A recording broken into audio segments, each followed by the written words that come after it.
ikaw ang kabuhayan at katamisan. At pinananaligan ka namin, ikaw nga ang anak ni Eva. Ikaw din ang pinagbubuntungang hininga namin ng aming pagtangis dili sa lupang bayang kahapis-hapis. Ay aba, pintakasi ka namin. Ilingon mo sa amin ang mga mata mo maawain, at saka kung matapos siya rin pagpanaw sa amin, ipakita mo sa amin ang iyong anak na si Jesus. Santa Maria, Ina ng Diyos, maawain, maalab at matamis na birin. Panalangin mo kami na ng kasanto-santosang rosaryo. Na kami maging dapat maginabang ng mga pangako ni Jesucristo. Amen. Pagkalooban mo po siya, Panginoon ko, na mapayapaang walang hanggan. Magbigay liwanag sa Kanya ang ilaw na walang katapusan. Mapanatag mo siya sa kapayapaan. Siya nawa. Patay ni Elche Princess, O Panginoon kong Jesucristo na nabubuhay kang muli, napuspos ng kapangyarihan, umakyat ka sa langit at tumuklok sa kanan ng Diyos Ama.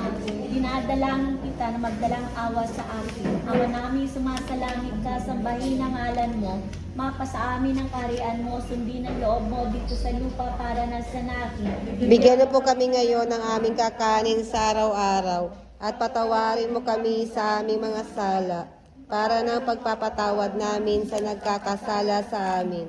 At huwag mo kaming ipahintulot sa tukso, at iadya mo kami. Amen. Aba, Ginoong Maria, napupuno ka ng grasya. Ang Panginoong Diyos ay sumasa iyo.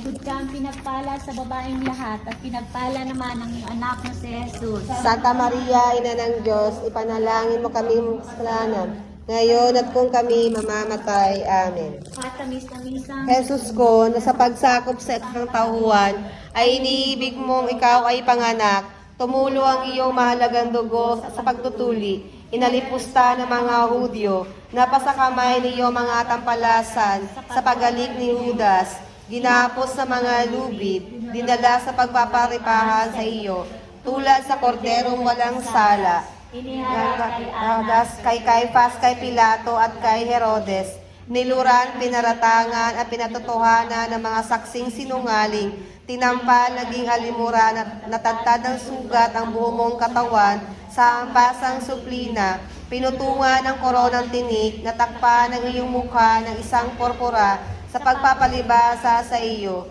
nalagay sa isang pagkabuhong sa kahiyahiya, napako sa krus at natindig sa kanya, napagitna sa dalawang magnanakaw na parang isa sa kanila, pinainom ng abdong nilahukan ng suka, at ang iyong tagiliran ay silain ng isang sibat. Hanguin mo na, Panginoon ko, alang-alang doon sa madlang sakit na lubang mapait, para dalitain mo ang mga kaluluwa sa purgatorio, sa pagdurusa nila.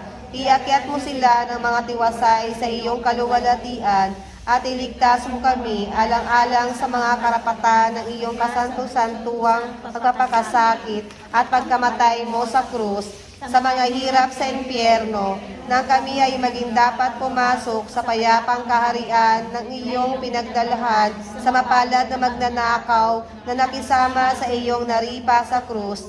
Nabubuhay ka nga at naghahari na kasama ng Diyos Ama at ng Diyos Espiritu Santo, magpasawalang hanggan. Siya nawa. Diyos na